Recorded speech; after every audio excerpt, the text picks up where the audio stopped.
안녕하세요. 애플의 최신 실적 발표. 그중에서도 팀쿡 CEO가 직접 전한 메시지 많이들 궁금하셨죠? 오늘 저희가 그 발표 내용을 아주 속속들이 파헤쳐서 가장 중요한 핵심이랑 그 의미를 명확하게 한번 짚어드리려고 합니다. 네, 마치 CEO 발표를 바로 옆에서 같이 듣고 분석하는 것처럼요. 오늘 저희 목표는 단순 요약, 이걸 넘어서 애플의 현재 그리고 미래 전략에 담긴 진짜 의미를 여러분이 딱 가져가실 수 있도록 돕는 겁니다.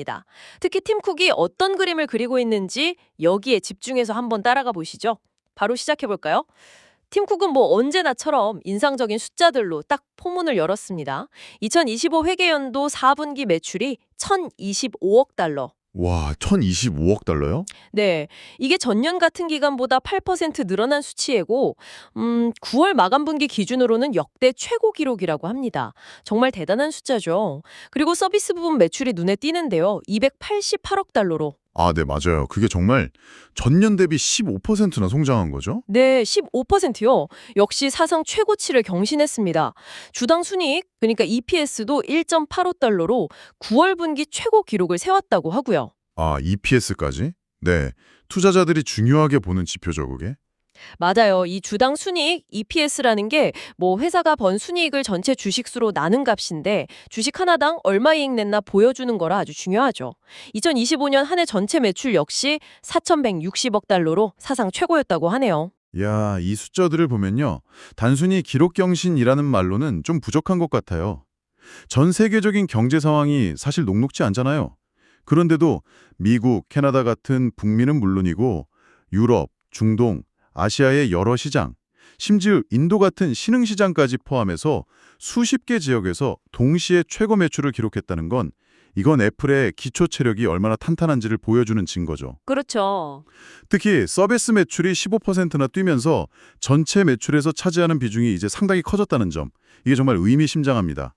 이제 애플은 단순히 뭐 아이폰 잘 파는 회사가 아니라 지속적인 수익을 창출하는 서비스 플랫폼 기업으로 완전히 자리를 잡았다. 이렇게 볼 수 있는 거죠. 이 변화의 속도랑 규모가 정말 놀랍습니다. 네, 그 서비스 이야기는 잠시 후에 더 자세히 하고요.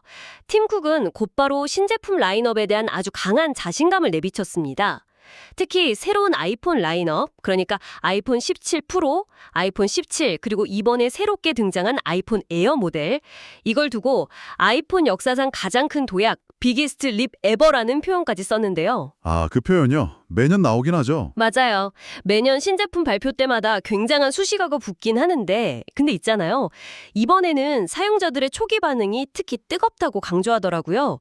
연말 쇼핑 시즌에 대한 기대감이 상당해 보였습니다. 사실 역사상 가장 큰 도약이라는 말은 확실히 마케팅적인 수사죠, 물론. 하지만 그 이면을 좀 봐야 합니다. 아이폰 17 프로의 뭐 A9 프로 칩 성능 향상이나 8배 망원 카메라 같은 하드웨어 개선도 있겠지만 더 중요한 것은 이런 개별 제품들이 애플 생태계 아래서 어떻게 유기적으로 작동하면서 시너지를 내느냐 이거거든요. 아, 생태계. 네.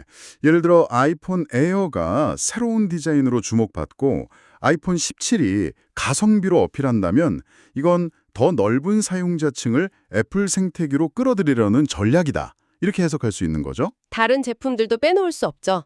애플워치는 그 고혈압 알림 기능이나 수면 점수 같은 새로운 건강관리 기능이 추가된 점을 강조했습니다.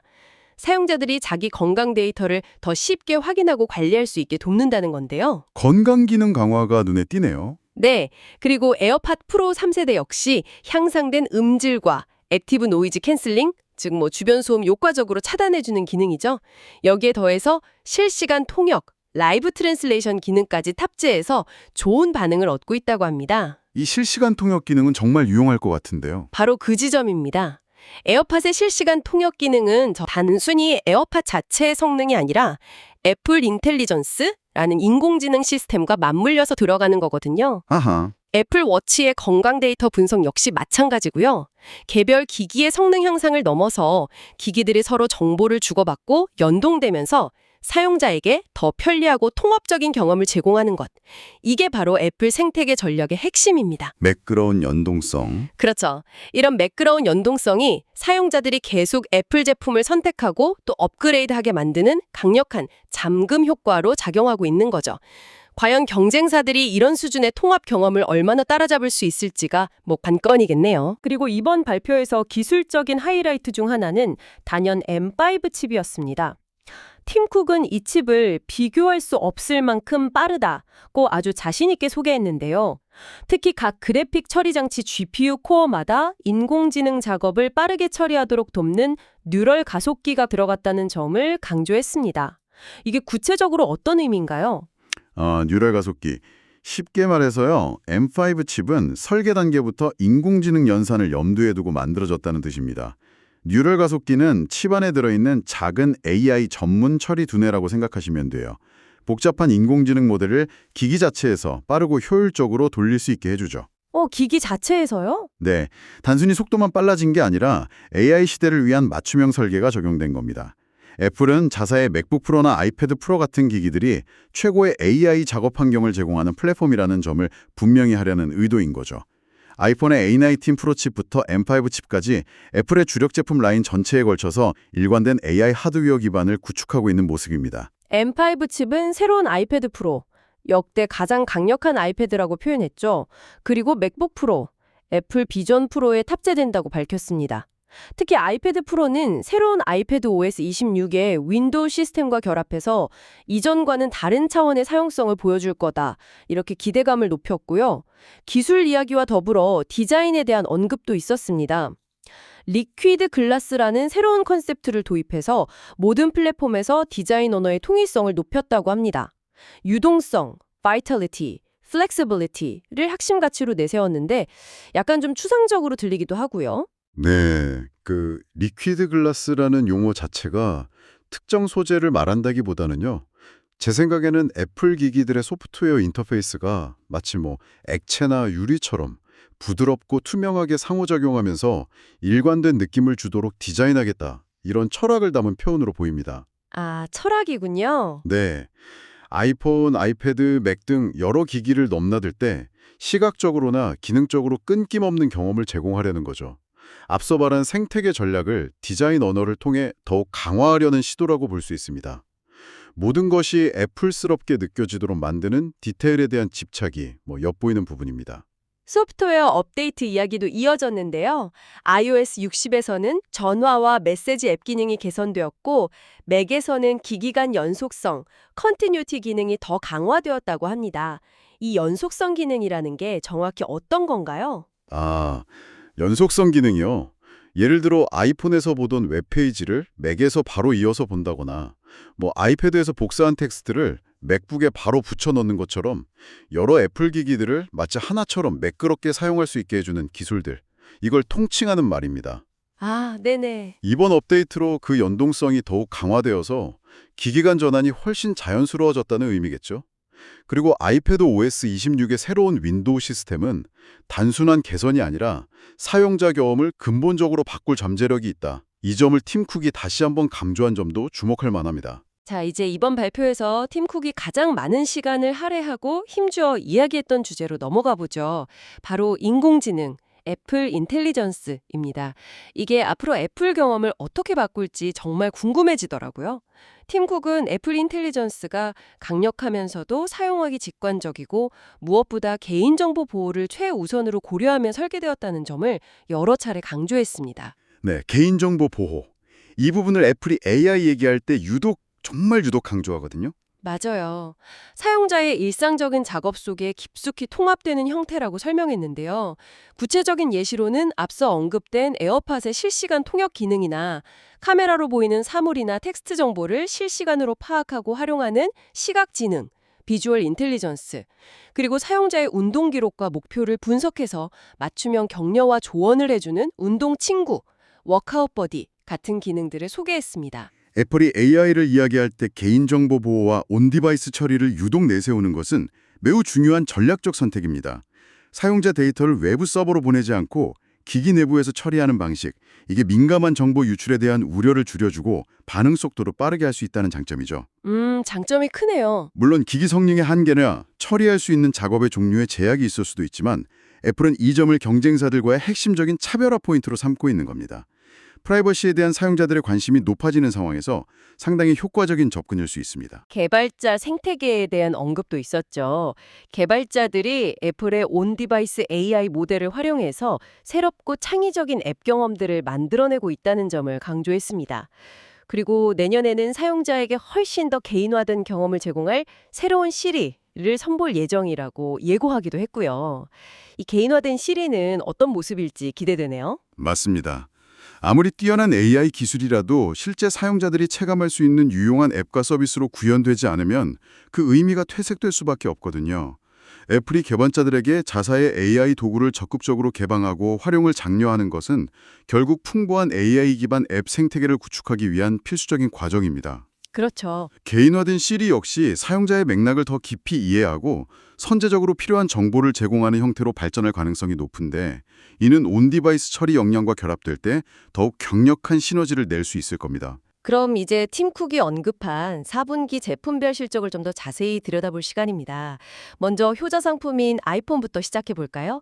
매출이 490억 달러로 9월 마감 분기 기준 신기록을 세웠고 전년 대비 6% 성장했습니다. 와, 6% 성장. 네, 특히 아이폰 16 및 17 모델 일부, 아마도 고급 모델에 대한 수요가 워낙 강해서 공급이 빠듯할 정도였다는데 그럼에도 성장세를 이어갔다는 점이 인상적이네요.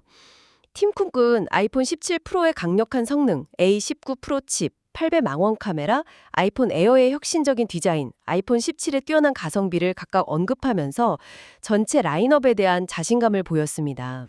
아이폰의 실적은 공급망 이슈가 있었음에도 불구하고 견조한 성장을 보였다는 점에서 애플의 강력한 브랜드 충성도와 가격 결정력을 다시 한번 확인시켜주는 거죠.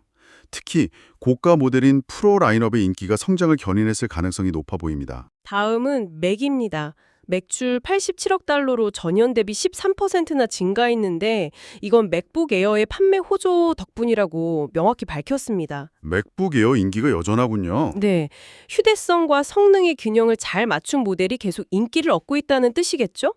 더불어 맥 미니와 맥 스튜디오의 성능 향상도 언급했고 앞서 이야기한 M5 칩을 탑재한 최신 14인치 맥북 프로는 이전 M4 칩 모델 대비 AI 성능이 3.5배나 빨라졌다고 강조했습니다.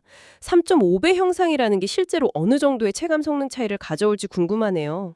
그 3.5배라는 수치 자체보다는요, 애플이 AI 성능 향상을 구체적인 수치로 제시하면서 마케팅 전면에 내세우기 시작했다는 점이 중요합니다. 아, 그렇군요. 이전에는 주로 CPU나 GPU의 일반적인 성능 향상을 강조했다면 이제는 AI 처리 능력이 핵심적인 셀링 포인트가 된 것이죠. 실제 사용자 경험 측면에서는 사진 편집 프로그램에서의 AI 기반 기능 실행 속도 향상이라든지 개발자들의 코딩 작업 효율 증대, 복잡한 데이터 분석 시간 단축 등 다양한 영역에서 체감될 수 있을 겁니다. 맥북 에어가 대중적인 인기를 끌면서 전체 맥 매출을 견인하는 동시에 프로 라인업에서는 AI 성능을 차별점으로 내세우는 이런 투트랙 전략을 구사하고 있는 것으로 보입니다. 아이패드는 매출 70억 달러로 전년과 동일한 수준을 유지했습니다. 하지만 팀쿡은 M5 칩을 탑재한 새로운 아이패드 프로와 아이패드 OS 26 업데이트를 통해 AI 성능과 사용성이 크게 향상되었다는 점을 강조하면서 향후 성장에 대한 기대감을 나타냈습니다. 마지막으로 웨어러블, 홈 및 액세서리 부문인데요. 이 부문 매출 역시 90억 달러로 전년과 비슷한 수준이었습니다. 여기도 비슷했군요. 네, 팀쿡은 애플워치 신규 라인업 얼트라 3, 시리즈 11, SE3과 앞서 언급한 고혈압 알림, 수면 점수 같은 건강 기능의 중요성을 다시 한번 강조했고요. 에어팟 프로 3세대의 성공적인 출시와 향상된 액티브 노이즈 캔슬링, 실시간 통역 기능에 대해서도 재차 언급했습니다. 아이패드와 웨어러블 매출이 전년 수준에 머무른 것에 대해서 팀쿡이 구체적인 배경 설명을 하지는 않았습니다. 네. 아마도 제품 교체 주기가 좀 길어졌거나 시장이 어느 정도 포화 상태에 이르렀을 가능성 또는 다음 세대 혁신을 기다리는 대기 수요 같은 여러 요인이 작용했을 수 있습니다. 그럴 수 있겠네요. 하지만 CEO 발표에서는 긍정적인 측면, 즉 신기술, M5 AI, 그리고 새로운 기능, 건강, 통역을 부각하면서 미래 잠재력에 초점을 맞추는 모습을 보였습니다. 특히 애플워치를 단순한 스마트워치가 아닌 개인 건강관리의 핵심 도구로 계속 포지셔닝하려는 전략은 매우 분명해 보입니다. AI와 머신러닝 기술을 활용해서 이 분야에서 독보적인 위치를 구축하려는 의지가 읽히는 대목이죠. 이제 다시 서비스 부문 이야기로 돌아가 보죠. 28억 달러라는 놀라운 기록과 15% 성장률 외에도 팀 쿡은 이 성장이 특정 지역이나 서비스에 국한된 것이 아니라고 했죠. 선진 시장과 신흥 시장 모두에서 두 자릿수 성장을 기록했고 광고, 앱스토어, 클라우드, 음악, 결제, 비디오 등 거의 모든 세부 분야에서 역대 최고 기록을 세웠다는 점을 강조했습니다. 정말 전방위적인 성장이네요. 그렇습니다. 서비스 부문의 성공은 애플이 하드웨어 판매라는 단일 엔진에 의존하는 위험을 얼마나 성공적으로 분산시키고 있는지를 보여줍니다. 특히 광고, 앱스토어, 클라우드처럼 지속적인 수익을 발생시키는 플랫폼 기반 서비스들이 모두 최고 실적을 냈다는 것은 매우 긍정적인 신호입니다. 그렇죠. 금이나 중요한 핵심 성장 동력이자 수입원으로 자리매김했다고 평가할 수 있습니다. 애플 TV에 대한 언급도 꽤 인상 깊었는데요. 올해 에미상 시상식에서 테드레스와 세브란스, 단절 같은 오리지널 콘텐츠로 무려 22개의 상을 휩쓸었다고 자랑했습니다. 와, 22개나요? 대단해요. 네, 특히 테드 레소는 코미디 시리즈 중 가장 많은 13개 상을 받았다고 하네요. 작품성을 인정받고 있다는 증거겠죠. 여기에 더해 세계적인 인기 스포츠인 F1, 포뮬러1과 새로운 파트너십을 맺었고 브래드 피트 주연의 블록버스터 영화 F1이 12월 12일 애플 TV 플러스를 통해 공개될 예정이라는 소식도 전했습니다. F1까지요. 투자를 많이 하네요. 네, 그리고 애플 뉴스가 서비스 10주년을 맞았다는 점도 언급했고요. 애플 TV 플러스의 전략은 명확해 보입니다. 에미상 수상작들처럼 비평가들의 호평을 받는 고품질 오리지널 컨텐츠로 브랜드 이미지를 구축하는 동시에 F1 중계권 확보나 대형 블록버스터 영화 제작 같은 투자를 통해서 더 많은 가입자를 끌어들이려는 노력을 병행하고 있습니다. 컨텐츠의 질과 양, 두 마리 토끼를 모두 잡으려는 시도죠. 서비스 부문의 장기적인 성장을 위해서는 이런 컨텐츠 투자가 필수적입니다. 리테일 부문에서는 역대 최고의 라인업, 베스트 에버 라인업을 갖추고 연말 쇼핑 시즌을 맞이할 준비가 끝났다. 이렇게 자신감을 보였습니다. 최근 몇 달 동안 인도, 뭄바이, UAE, 아부다비, 그리고 미국과 중국의 여러 도시에 새로운 애플 스토어를 열었고 특히 지난달에는 도쿄 긴자에 위치한 미국 외의 지역 최초의 애플 스토어였던 그 상징적인 매장을 완전히 리뉴얼해서 재개장했다는 소식도 전했습니다. 아, 긴자 매장이 리뉴얼했군요. 신규 매장 오픈은 단순한 판매 채널 확대를 넘어서 애플 브랜드 경험을 직접 제공하고 고객과의 유대감을 형성하는 중요한 역할을 합니다. 특히 인도처럼 성장 잠재력이 큰 신흥 시장에 대한 투자는 미래를 위한 포석이죠. 동시에 긴자 매장처럼 역사적 의미가 있는 것을 현대적으로 리뉴얼하는 것은 애플이 추구하는 프리미엄 브랜드 이미지와 고객 경험에 대한 끊임없는 투자를 보여주는 그런 상징적인 행동이라고 해석할 수 있습니다. 발표 말미에 팀 쿡은 애플이 중요하게 생각하는 가치와 미래를 위한 투자에 대해 강조하는 시간을 가졌습니다. 최신 소프트웨어에 청각, 시각, 이동성 등을 지원하는 새로운 접근성 기능을 포함시키고 제품 생산 과정에서 재활용 소재 사용을 밀리는 등 환경보호 노력을 계속하고 있다고 밝혔습니다. ESG 경영 측면도 강조하는군요. 네, 또한 디트로이트에 새로운 애플 제조 아카데미를 열어서 지역사회 교육 프로그램 지원에도 힘쓰고 있다는 점을 언급했습니다. 특히 미국 내 투자 계획을 구체적인 숫자로 제시하며 강조한 부분이 눈에 띄었는데요. 향후 4년간 무려 6천억 달러. 와, 우리 돈으로 환산하면 정말 어마어마한 금액이죠. 6천억 달러요? 정말 엄청나네요. 이 막대한 투자를 첨단 제조 기술, 자체 칩 설계 역량 강화, 실리콘 엔지니어링, 그리고 인공지능, AI 분야에 집중할 것이라고 합니다. 이를 통해 미국 50개의 주 전역에서 45만 개 이상의 일자리를 지원하겠다는 약속도 덧붙였고요. 일자리 창출 효과까지. 네, 구체적인 사례로 텍사스 휴스턴에 AI 서버 생산 공장을 새로 짓고 이미 가동을 시작했으며 미국 내에서 반도체 칩 설계부터 생산까지 이어지는 공급망, 엔드-투-엔드 실리콘 서플라이 체인을 구축하는 데 주력하고 있다고 설명했습니다. 이 부분은 애플이 단순한 기술 기업을 넘어서 사회적 책임을 다하고 국가 경제에 기여하는 기업 시민으로서의 역할을 강조하는 메시지입니다. 하지만 동시에 매우 전략적인 움직임이기도 해요. 전략적이다. 네, 6천억 달러라는 천문학적인 투자가 향하는 곳이 AI, 자체 칩 설계, 첨단 제조, 그리고 미국 내 공급망 강화라는 점을 주목해야 합니다. 이건 모두 미래 기술 패권 경쟁에서 핵심적인 분야들이죠. 즉, 사회적 가치 실현과 동시에 자사의 핵심 경쟁력을 강화하고 미래 성장 동력을 확보하기 위한 장기적인 포석이라고 봐야 합니다. 투자 규모와 그 방향성 모두 애플의 미래 전략을 명확하게 보여주는 대목입니다. 팀 쿡은 전 세계 사용자들과의 만남을 통해 영감을 얻는다는 이야기와 함께 사람들에게 더 나은 능력을 제공하고 삶을 풍요롭게 만들고자 하는 애플의 근본적인 사명을 다시 한번 되새기면서 발표를 마무리했습니다. 그리고 역시나 역대 가장 강력한 라인업으로 다가오는 연말 시즌에 대한 기대감을 강하게 드러냈죠. 자, 오늘 팀 쿡의 발표 내용을 쭉 훑어봤는데요.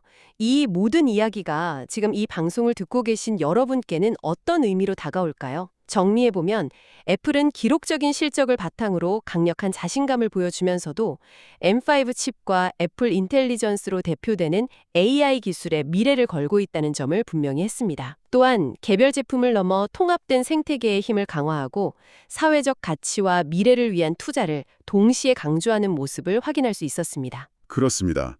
팀 쿡의 메시지는 명확했습니다. 현재의 성공에 안주하지 않고 AI와 자체 기술력 강화라는 미래 성장 동력에 과감하게 투자하며 동시에 매끄러운 생태계 경험과 브랜드 가치를 통해 고객들을 계속 묶어두겠다는 강력한 의지를 보여준 발표였습니다. 특히 연말 시즌을 앞두고 선보인 제품 라인업에 대한 자신감은 향후 실적에 대한 긍정적인 전망을 내비친 것으로 해석됩니다. 마지막으로 여러분께 흥미로운 질문 하나 던지며 마무리할까 합니다. 팀 쿡은 발표 내내 기기 자체에서 처리되는 온디바이스 AI와 강력한 자체 칩 성능, 그리고 곧 등장할 개인화된 시리를 통해 우리의 일상에 AI가 깊숙이 통합될 것이라고 예고했습니다. 그렇다면 앞으로 1년 혹은 2년 안에 애플의 AI 기술이 단순한 편의 기능을 넘어서 여러분이 스마트폰이나 컴퓨터, 워치를 사용하는 방식 자체를 근본적으로 어떻게 바꿔놓을 수 있을까요? 정말 생각해 볼 만한 질문이네요. 네. AI가 기술 경험의 배경이 아니라 전면에 나서게 될 때 우리의 디지털 라이프는 과연 어떤 모습일지 한번 상상해 보시면 재미있는 통찰을 얻으실 수 있을 겁니다.